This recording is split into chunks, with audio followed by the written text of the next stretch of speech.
चलते हैं श्रीमद् भागवत महापुराण नवम स्कंद द्वितीय खंड। भगवान परमहंस शिरोमणि श्री सुखदेव जी महाराज मानो परीक्षित के लिए भगवान स्वयं श्री सुखदेव जी के रूप में चल करके परम पद प्रदान करने आए। नहीं 7 दिन में तक्षक सर्प काटेगा, 7 दिन में कैसे परम पद की प्राप्ति होती। मानो भगवान परमहंस जी का रूप धर करके उनको परम पद देने आए। राजा परीक्षित ने पूछा, भगवान आपने सब मनवंतरों और उनमें अनंत शक्तिशाली भगवान के द्वारा किए हुए ऐश्वर्य पूर्ण चरित्रों का वर्णन किया, मैंने उनका श्रवण किया। आपने कहा कि पिछले कल्प के अंत में द्रविड़ देश के स्वामी राजर्षि सत्यव्रत ने भगवान की सेवा से मत्स्यावतार जो भगवान ने धारण किया उनसे ज्ञान प्राप्त किया और वो इस कल्प में वैवस्वत मनु हुए। आपने उनके इक्ष्वाक आदि नरपति पुत्रों का भी वर्णन किया। ब्रह्मन, अब आप कृपा करके उनके वंश और वंश में होने वालों का चरित्र वर्णन कीजिए। हमारे हृदय में बड़ी उत्सुकता है उनके वंश के चरित्र को सुनने की। सूत जी कहते हैं, शौनकादि ऋषियों ब्रह्मवादी ऋषियों की सभा में जब राजा परीक्षित जी ने प्रश्न किया तब धर्म के मर्मज्ञ भगवान परमहंस सुखदेव जी ने कहा, परीक्षित तुम मनुवंश का वर्णन संक्षेप से सुनो, विस्तार से तो सैकड़ों वर्ष में भी उसका वर्णन नहीं किया जा सकता। जो परम पुरुष परमात्मा छोटे बड़े सभी प्राणियों की आत्मा है, प्रलय के समय केवल वही थे, केवल परमात्मा। ये विश्व या और कुछ बिल्कुल नहीं था। महाराज, उनकी नाभि से एक स्वर्णमय कमल कोश प्रकट हुआ, उसी में चतुर्मुख ब्रह्मा जी का आविर्भाव हुआ।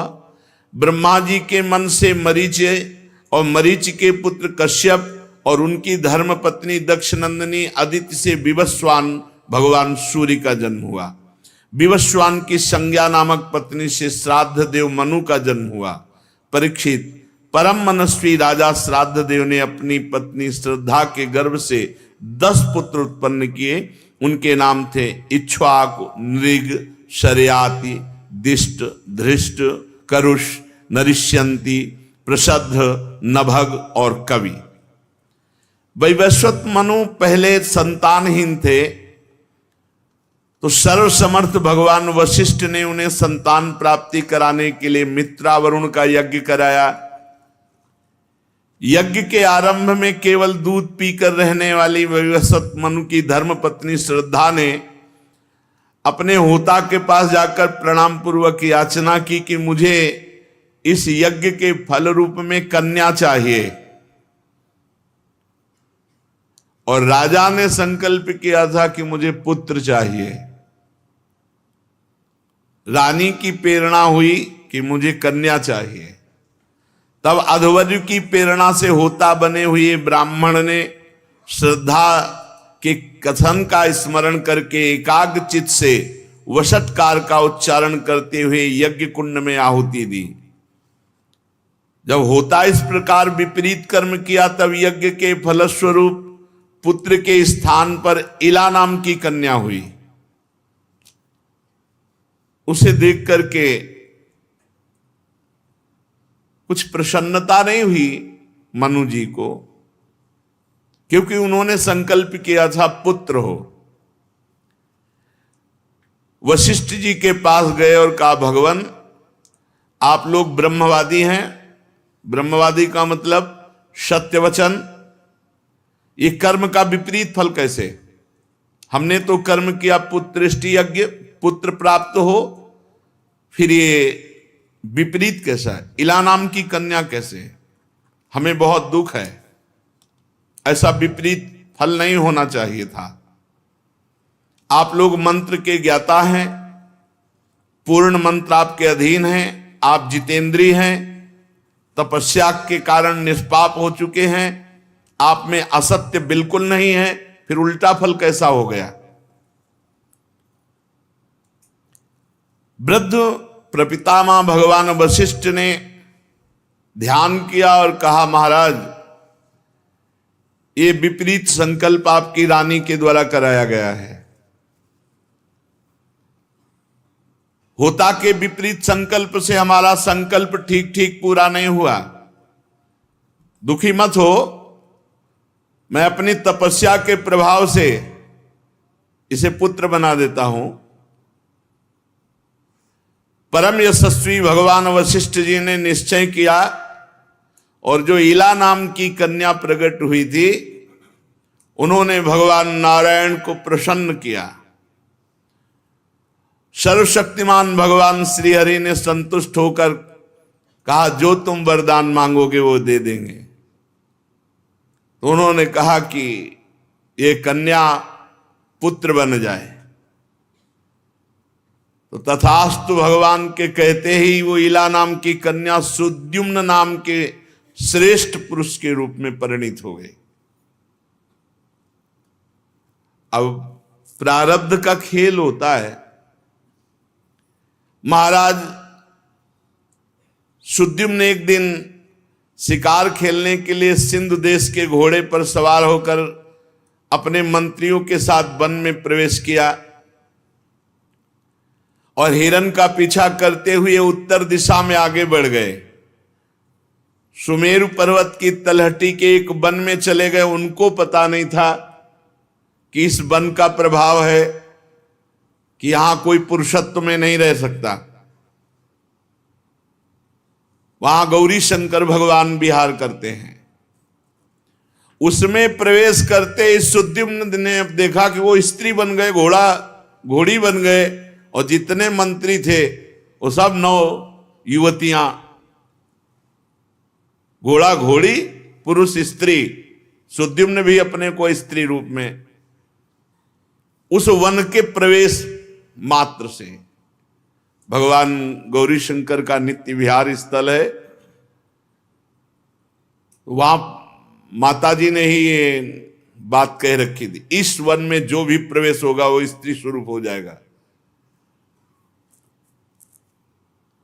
अब अपने अनुचरों को एक दूसरे को देखा तो सब 9 युवती बहुत उदास हो गए कि कैसे राज्य में प्रवेश करें। अब राजा रानी बन गए, मंत्री जो है वो भी 9 युवती बन गए, घोड़ा घोड़ी बन गए, और उस भूखंड का ऐसा प्रभाव। परीक्षित जी ने पूछा, महाराज ऐसा भूखंड का प्रभाव कैसे, किसने बना दिया? आप कृपा करके हमें उत्तर दीजिए, क्योंकि बड़ा कौतूहल हो रहा है। तो भगवान सुखदेव जी ने कहा, एक दिन भगवान शंकर के दर्शन करने के लिए बड़े बड़े व्रतधारी ऋषि मुनि अपने तेज से दिशाओं का अंधकार मिटाते हुए इस वन में प्रवेश किया। उस समय भगवान शंकर के वामांग में अंबा जी विराजमान थी। तो ऋषियों को सहसा आया देख करके वो कुछ सकुचा गई और भगवान शंकर की गोद से हट करके अलग विराजमान हुई। ऋषियों ने दूर से ही देखा तो तत्काल भगवान को साष्टांग प्रणाम करके वहां से नर नारायण भगवान के आश्रम पर चले गए। उसी समय भगवान शंकर ने अपनी प्रिया त्रिपुर सुंदरी भगवती अंबिका को प्रसन्न करने के लिए कहा, मेरे सिवा आज के बाद इस वन में जो भी पुरुष प्रवेश करेगा, पुरुषलिंग, वो तत्काल स्त्रीलिंग हो जाएगा। परीक्षित, तभी से उस स्थान में कोई पुरुष प्रवेश नहीं करता। और सुद्युम्न को पता नहीं था, वो शिकार के लोभ में अपने मंत्रियों के साथ प्रवेश कर गए तो सब बदल गया। अब वो स्त्री बने हुए एक दूसरे की तरफ देखें। मंत्री जो थी वो भी 9 युवती और राजा भी 9 युवती, घोड़ा घोड़ी। अब वो विचार करने लगे कि नगर में तो प्रवेश नहीं कर सकते, कैसे प्रवेश करे, राजकुमार कहां और कहां। तो वो वहीं वन में भ्रमण कर रहे थे, तो चंद्रमा पुत्र बुध, उन्होंने देखा सुद्युम्न को। वो तो जानते नहीं थे कि सुद्युम्न है, सुंदर स्त्री, मित्रता हो गई। अब बुद्ध को पति बना लिया और फिर कुछ दिन में गर्भ रहा और पुरुरवा नाम का पुत्र उत्पन्न हुआ, लड़का बच्चा भी हो गए। मनुपुत्र राजा सुद्युम्न स्त्री हो गए हैं, ऐसा सुनते ही फिर वशिष्ठ जी का स्मरण किया, क्योंकि वशिष्ठ जी ने इला से सुद्युम्न बनाया था। सुद्युम्न की दशा देखकर वशिष्ठ जी के हृदय में बड़ी कृपा उत्पन्न हुई। फिर उन्होंने भगवान शंकर की आराधना की कि सुद्युम्न पुरुष बन जाएं। भगवान शंकर प्रसन्न हुए वशिष्ठ जी पर और उन्होंने कहा कि हमारी भी बात असत्य नहीं होगी, इस वन में जो प्रवेश किया वो स्त्री बनेगा और तुम्हारी भी तपस्या व्यर्थ नहीं जानी चाहिए। तो 1 महीने तक ये पुरुष रहेंगे और 1 महीने के बाद स्त्री हो जाएंगे, फिर 1 महीने स्त्री रहेंगे, फिर 1 महीने पुरुष रहेंगे, ऐसा हो सकता है। सुद्युम्न इस प्रकार राज्य का पालन कर सकते हैं। वशिष्ठ जी के अनुग्रह से व्यवस्था पुष्ट हुई, पुत्र हो चुके हैं पुरुरवा, ये आगे चलकर चक्रवर्ती सम्राट महाराज पुरुरवा। जो ही महीना पूरा हुआ सो पुरुष हो गए, तब वो अपने राज्य में आए। पर 1 महीना राजा बन करके शासन किया, फिर स्त्री बन गए, तो फिर महल में चुपचाप रहना पड़ा। जब प्रजा को ये बात चली तो उन्होंने कहा इसे हमारे अभिनंदन योग्य राजा नहीं कि महीना भर राजा बने, महीना भर रानी बने। हाँ, इसलिए प्रजा उनका अभिनंदन नहीं करती। उनके 3 पुत्र हुए, उत्कल, गय और विमल। ये सब दक्षिणापथ के राजा हुए। बहुत दिनों के बाद ऐसे चलता रहा, 1 महीने पुरुष बनकर राज्य करना और 1 महीने रानी बनकर महल में रहना। सुद्युम्न ने अपने पुत्र पुरुरवा को राज्य दे दिया और स्वयं तपस्या के लिए वन की यात्रा की। जब सुद्युम्न तपस्या करने के लिए वन में चले गए, तब वैवस्वत मनु ने पुत्र की कामना से यमुना जी के पावन तट पर 100 वर्ष तक तपस्या की। इसके बाद उन्होंने संतान के लिए सर्वशक्तिमान भगवान श्री हरि की आराधना की और अपने ही समान 10 पुत्र प्राप्त किए, जिनमें सबसे बड़े महाराज इक्ष्वाकु थे। उन मनपुत्रों में से एक का नाम था प्रशद्र। वशिष्ठ जी ने उनको गाय की रक्षा में नियुक्त किया। अब उस समय कोई बिजली तो थी नहीं, तो अंधेरे में गाय के झुंड में एक बाघ घुस गया, तो गौएं रम्हाने लगी, उठ के खड़ी हो गई, भागने लगी। एक गाय को बाघ ने पकड़ लिया। अब प्रशद्ध गाय के पास दौड़े गए, घोर अंधकार था, हाथ में तलवार। देखा अचानक कि ये तो बाघ ने गाय को पकड़ रखा है, तो बाघ के सर पर मारा, पर खेल पलट गया। बाघ छलांग लगा गया और वो प्रहार गाय के सिर पर, जिससे तत्काल गाय का सर कट गया और तलवार की नोक से बाघ का कान भी कट गया था, इसलिए भाग पड़ा। प्रशद्र ने समझा बाघ मर गया, परंतु जब रात बीती तब देखा कि गाय की गर्दन कटी हुई। बड़ा दुख हुआ। यद्यपि जानबूझकर गौ हत्या नहीं की थी, फिर भी वशिष्ठ जी ने उन्हें शाप दे दिया कि जाओ तुम इस कर्म से क्षत्रिय कुल में नहीं रहो। प्रसिद्ध ने यह सफाई नहीं दी कि गुरुजी मैंने कोई अपराध नहीं किया, अंजलि बांधकर शाप स्वीकार कर लिया और मुनियों को प्रिय लगने वाले नैष्ठिक ब्रह्मचर्य का नियम लिया कि पूरा जीवन तप पूर्वक व्यतीत करेंगे, समस्त प्राणियों का अहेतु की हितैषी, सबके प्रति समान भाव से युक्त होकर भक्ति के द्वारा भगवान वासुदेव की अनन्य प्रेममयी भक्ति प्राप्त की। सारी आसक्तियां मिट गईं, वृत्तियां शांत हो गईं, इंद्रियां बस में हो गईं। कोई संग्रह परिग्रह न रखते हुए दैवश इस शरीर का निर्वाह करते। वो आत्मज्ञान से संतुष्ट होकर परमात्मा में समाधिस्थ रहते। कभी कभी जड़ अंधे बहरे के समान पृथ्वी पर विचरण करते। एक दिन वन में गए और देखा दावानल धधक रहा है। मननशील प्रसिद्ध ने शरीर का अंतिम समय जानकर उसी अग्नि में प्रवेश कर गए, उस शरीर को स्वाहा कर दिया और स्वयं परमात्मा को प्राप्त हुए। मनु जी के सबसे छोटे पुत्र थे कवि। ये भी निष्प्रिय महात्मा थे। राज्य छोड़कर बंधुओं के साथ वन में चले गए और अपने हृदय में विराजमान परमात्मा का चिंतन करके किशोर अवस्था में ही शरीर को छोड़ दिया, परम पद को प्राप्त हुए। धन्य है जीवन जो भगवान को प्राप्त करके शरीर पूरा करे। धृष्ट के धारष्ट नामक क्षत्रिय हुए। अंत में उसी शरीर से वो सब ब्रह्म ऋषि बन गए। नृग का पुत्र हुआ सुमति, उसका पुत्र भूत ज्योति, भूत ज्योति का पुत्र वसु, वसु का प्रतीक, प्रतीक का ओघवान, ओघवान के पुत्र का नाम भी ओघवान ही था। उनके एक ओघवती नाम की कन्या थी जिसका विवाह सुदर्शन से हुआ।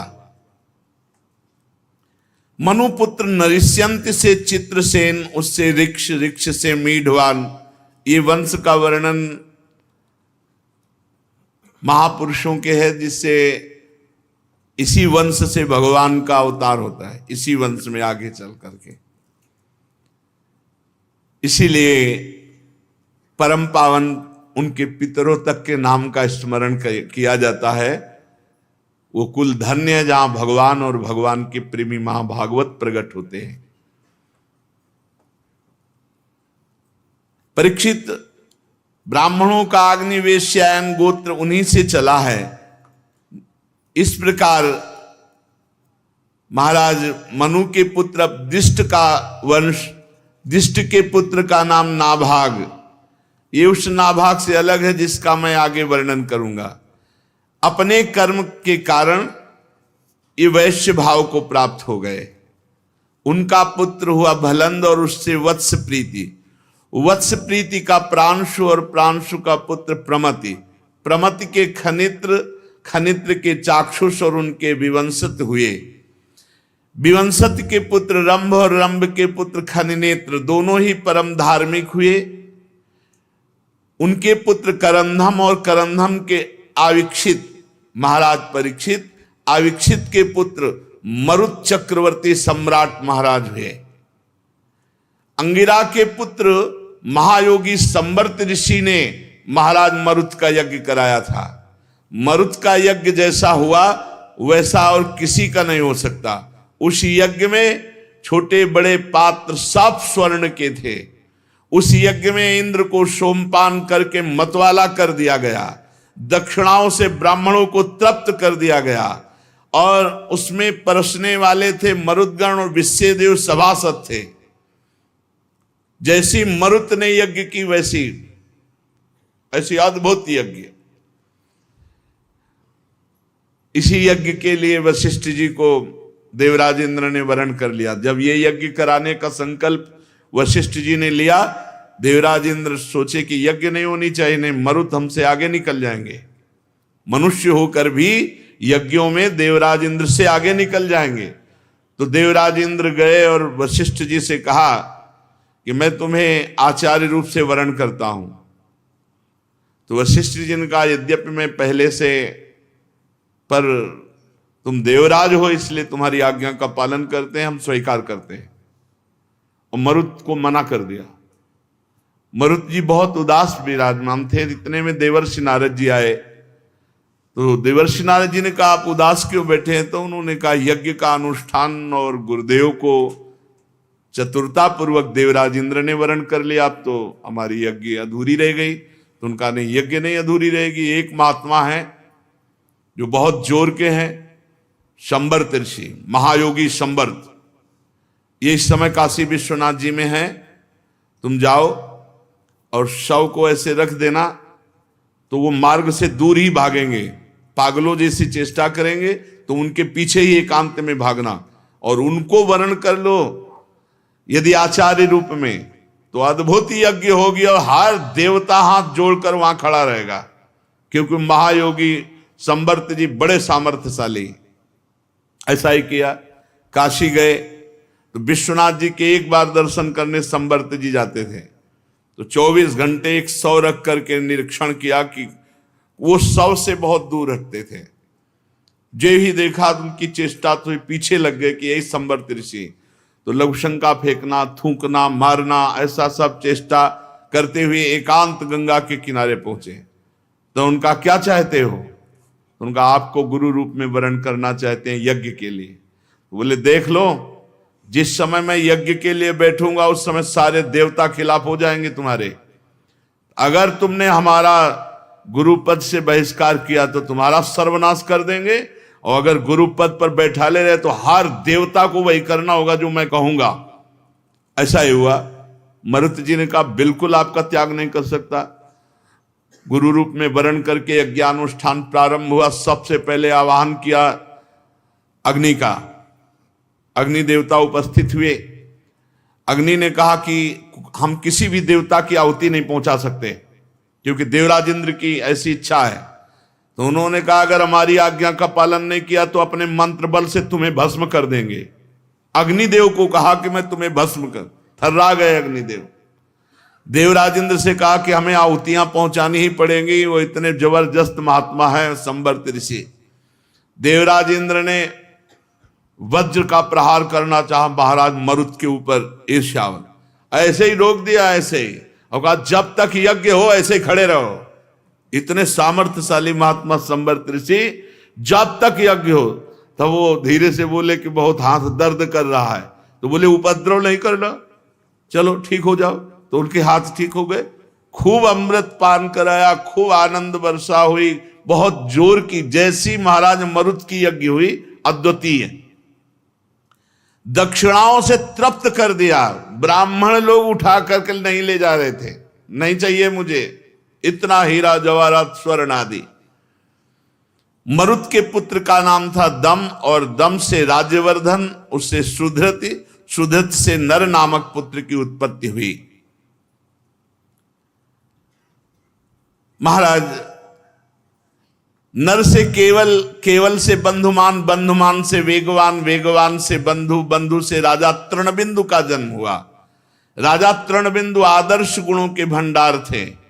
अप्सराओं में श्रेष्ठ अलम्बुषा देवी ने उनका वरण किया, जिससे उनके कई पुत्र हुए। इडविडा नाम की एक कन्या हुई। मुनिवर विश्वस्त्रवा ने अपने योगेश्वर पिता पुलस्त जी से उत्तम विद्या प्राप्त करके इडविडा के गर्भ से लोकपाल कुबेर को जन्म दिया। महाराज तृणबिंदु ने अपनी धर्म पत्नी से विशाल, शून्य बंधु और धूम्रकेतु, इन पुत्रों को प्रकट किया, जिसने विशाल वंशधर हुए, जो वैशाली नाम की नगरी बसाई। विशाल से हेमचंद, हेमचंद से धूम्राक्ष, धूम्राक्ष से संयम, संयम के दो पुत्र हुए, कृशाश्व और देवज।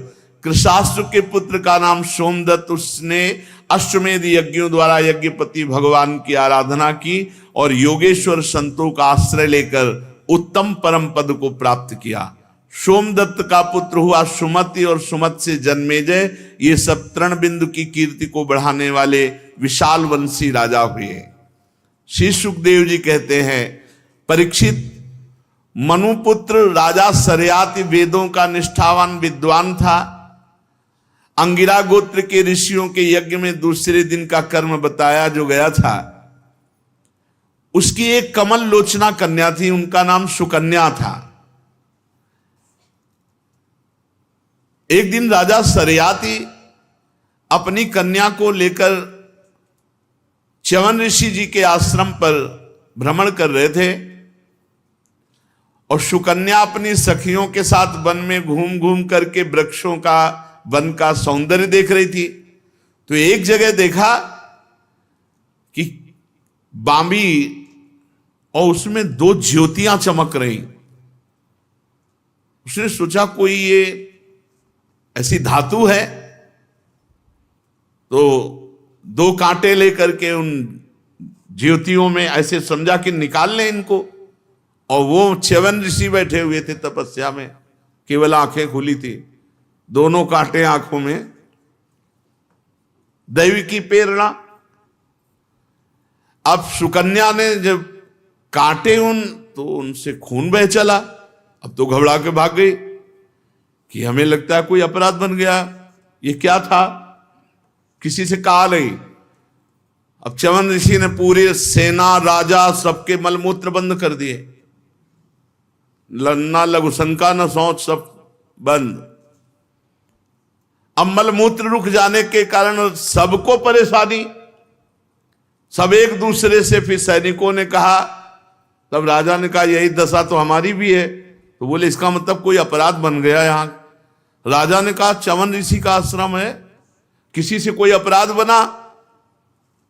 तो जो सुकन्या थी वो धीरे से कहा कि हमें लगता है हमसे अपराध बन गया, क्योंकि एक दीमक में 2 ज्योतियां चमक रही थी, तो उसको निकालने के लिए हमने कांटे का प्रयोग किया, उससे खून बना रहे। बोले दीमक नहीं, वो च्यवन ऋषि थे, चलो नजदीक ले गए, प्रार्थना की, महाराज क्षमा करो, इस कन्या को कुछ पता नहीं था।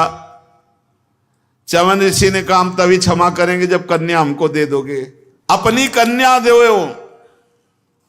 आवाज बांबी से हट, यही भगवान की बहुत विचित्र लीला है। च्यवन मुनि का अभिप्राय समझकर राजा ने सुकन्या से कहा चुपचाप स्वीकार करो इनको पति रूप में, पूरे मलमूत्र बंद है सबके। महाराज अब ऐसे कैसे कहते, इसीलिए आंख खोल लियो, ये सब विधान बनवा दिया। अपनी कन्या को अर्पित कर दिया, खोल दिए सबके मलमूत्र। बड़ी सावधानी से कहा कि तुरंत अब कन्या देकर निपट गए, चलो आश्रम से, सब कोई अपराध न बन जाए ऋषि का। अब परम क्रोधी महान तपस्वी, और कहां वो राजकुमारी सुकन्या, पर पति रूप में वरण कर लिया तो रात दिन हाथ जोड़े केवल सेवा में खड़ी रहती, मनोवृत्ति ताड़ती रहती कि हमारे पति की क्या मनोवृत्ति, उसी के अनुसार वर्ताव करती।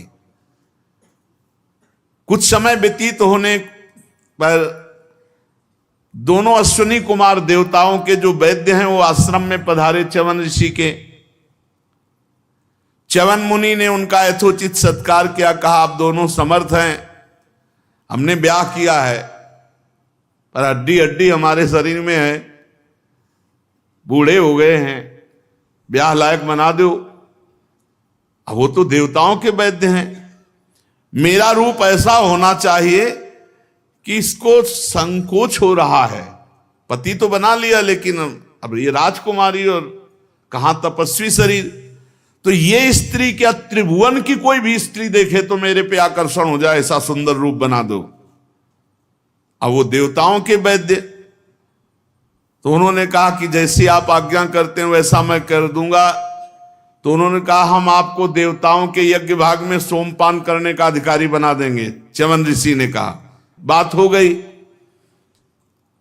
वैद्य शिरोमणि अश्विनी कुमार ने महर्षि च्यवन का अभिनंदन किया। इसके बाद मंत्रों से अभिषिक्त करके एक कुंड बनाया और कहा आप स्नान कीजिए।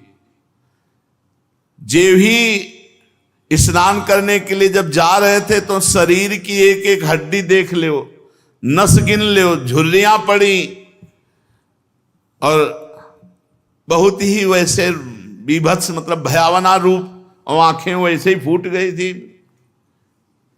तभी तो अब जब कुंड में प्रवेश किया तो दिव्य नेत्र, तेजोमय रूप, और एक नहीं 3 निकले, क्योंकि अश्विनी कुमार भी साथ में। जैसे 3 पुरुष एक जैसे एकदम, तीनों के ही कमलों की माला, कुंडल, सुंदर वस्त्र पहने एक से, और ऐसे तीनों रूप कि त्रिभुवन की कोई भी स्त्री देखे तो लुभायमान हो जाए। परम सुंदरी सुकन्या जी ने जब देखा, तीनों एक की आकृति एक, तीनों का तेज एक, आवाज हुई इनमें से अपने पति को पहचान लो, अगर पहचान लिया तो तुम्हारा वरण हो जाएगा।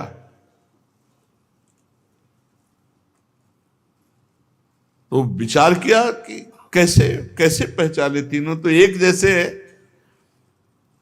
तब उन्होंने मन से देव वैद्य अश्विनी कुमार की शरण ली कि आप ही पहचान मुझे बता सकते हो, मैं अपने पति के सिवा किसी की तरफ देखना भी पसंद नहीं करूंगी, आप मुझे बताओ मेरे तीनों में से मेरे पति कौन है। तो अश्विनी कुमार ने इशारा कर दिया, मध्य में उनके पति च्यवन ऋषि देव स्वरूप, अपने पति के चरणों में मस्तक रख दिया। बहुत प्रसन्न हुए च्यवन ऋषि। च्यवन मुनि से आज्ञा लेकर के विमान पर बैठ करके देव वैद्य चले गए। उसी समय राजा सरियात च्यवन मुनि के आश्रम पर आए और वहां उन्होंने देखा कि एक तेजस्वी देव पुरुष की सेवा कर रही सुकन्या। सुकन्या ने देखा पिताश्री आए तो दौड़कर प्रणाम किया। उन्होंने कहा, दूर दुष्टे, मैं कभी ऐसा नहीं सोच सकता था कि मेरी ऐसी संतान हो सकती है जो ब्रह्म ऋषि का त्याग करके किसी जवान देव पुरुष की आराधना कर रही। तूने महामुनि च्यवन को धोखा दे दिया, उन्हें बूढ़ा समझकर, उन्हें अरूपवान समझकर तू किसी और पुरुष की सेवा कर रही। तेरा जन्म ऐसे कुल में नहीं हुआ जैसे तेरे आचरण है। ये उल्टी बुद्धि तेरे को कैसे प्राप्त हो गई? तेरा ये व्यवहार मेरे कुल में कलंक लगाने वाला। अरे हरि हरि, तू निर्लज्ज हो गई है। तू पिता और पति दोनों के वंश को नरक में ले जाने वाली है।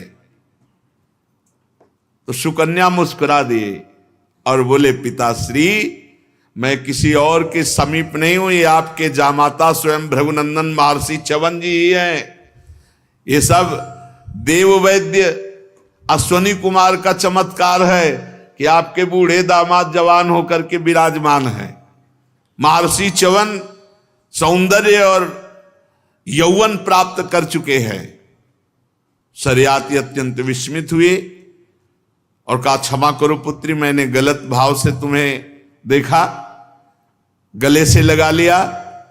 महर्षि च्यवन ने सरियात से सोम यज्ञ का अनुष्ठान कराया और सोमपान के अधिकारी ना होने पर भी अपने तपस्या के प्रभाव से अश्विनी कुमारों को सोमपान कराया। इंद्र बहुत जल्दी क्रोध कर बैठते हैं, इसलिए उनसे सहा न गया। उन्होंने चिढ़कर सरियात को मारने के लिए वज्र उठाया तो च्यवन ऋषि ने स्तंभ विद्या के द्वारा उनका हाथ सहित तो वही शरीर स्तंभ कर दिया। तब देवराज इंद्र ने अश्विनी कुमार को सोम का भाग देना स्वीकार कर लिया। उन लोगों ने वैद्य होने के कारण अश्विनी कुमारों का सोमपान से बहिष्कार कर रखा था। परीक्षित, सरियात के 3 पुत्र थे, उत्तानबर्ह, आनर्त और भूरिशेन। आनर्त से रैवत हुए। महाराज रैवत ने समुद्र के भीतर कुशस्थली नाम की एक नगरी बसाई थी। उसी में रहकर वे आनर्त आदि देशों का राज्य करते थे। उनके 100 श्रेष्ठ पुत्र थे, जिनमें सबसे बड़े थे कुकुदमी। कुकुदमी अपनी कन्या रेवती को लेकर के परेशान रहते थे कि कौन सा दूल्हा वरण करें। 2-4 जगह दूल्हा देखा तो उन्होंने कहा चलो ब्रह्मा जी से पूछ लेते हैं चल के कि कौन सा भाग्य में दूल्हा रचा, कहाँ इधर उधर भटके। तो ऐसे कुकुदमी महायोगी थे कि अपनी पुत्री को लेकर के ब्रह्मलोक में, वो ब्रह्मलोक में उस समय थोड़ा गाना बजाना चल रहा था, गंधर्व गा रहे थे, अप्सराएं नृत्य कर रही थी, तो वो भी उतनी देर वहां चुप रहे जितनी देर नृत्य और गान हुआ। इसके बाद सब ब्रह्मा जी को नमस्कार करके उत्सव में जो आए हुए थे जाने लगे। तो ब्रह्मा जी को जब नमस्कार करने कुकुदमी, तो ब्रह्मा जी ने कहा कि कैसे आगमन हुआ। तो उन्होंने बताया कि 2-4 लड़के देखे थे रेवती के लिए, पर हमारी समझ में नहीं आ रहा था कौन लड़का, तो हम कहा आप ही से पूछ ले चल के, तो आपने भाग्य में कौन सा लड़का लिखा है। तो ब्रह्मा जी बहुत जोर हंसे और हंसकर कहा महाराज तुमने जिन लड़कों की बात की है उनकी कुल परंपरा नष्ट हो गई। बोले अभी तो आ रहे बस नाचे गाना तो देखा, बोले यहां का नाच गाना और वहां की कुल परंपरा नष्ट हो गई, सब काल के गाल में चले गए। अब उनके ना पुत्र बचे, ना पौत्र बचे, ना नाती बचे, ना गोत्र बचे, ऐसी वंश परंपरा। अब जाओ 27 चतुर्युगी का समय बीत चुका है, इसलिए तुम जाओ। इस समय भगवान श्री हरि के अंश से महाबली बलदेव जी पृथ्वी पर विराजमान, वही दूल्हा है तुम्हारी पुत्री के, रेवती जी के। राजन नर रत्न को ये कन्या रत्न तुम समर्पित कर दो, जिनके नाम लीला आदि का श्रवण कीर्तन बड़ा ही पवित्र है। वे ही प्राणियों के जीवन सर्वस्व भगवान पृथ्वी का भार उतारने के लिए अपने अंश से अवतीर्ण हुए हैं। राजा कुकुदमी ने ब्रह्मा जी का आदेश प्राप्त करके उनके चरणों की वंदना की और अपने नगर में चले आए। उनके वंशजों ने यक्षों के भय से वो नगरी छोड़ दी थी जहां तहां निवास कर रहे थे। राजा कुकुदमी ने सर्वांग सुंदरी पुत्री परम बलशाली भगवान बलराम जी को सौंपी। तो भगवान बलराम जी ने देखा बहुत लंबी, क्योंकि पहले के युगों की, और जब कह रहे वंश परंपरा सब चली गई, भगवान का अवतार हो गया, बलराम जी का अवतार हो गया, केवल नाच गाना होने भर में वहां कमल की पंखुड़ी में ऐसे छेद, यहां का 1 वर्ष व्यतीत हो गया, इतनी आयु है अपनी। बलराम जी ने जब देखा तो अपना हल वगैरह अपने बराबर बनाया। रेवती जी को, बहुत लंबी रेवती जी, भगवान बलराम जी को रेवती जी सौंप दी और कुकुदमी जी बद्री नारायण भगवान में तपस्या करके भगवान के परम पद को प्राप्त हुए। आगे नाभाग और अम्बरीश जी का चरित्र शेष चर्चा। श्री राधा वल्लभ लाल की जय।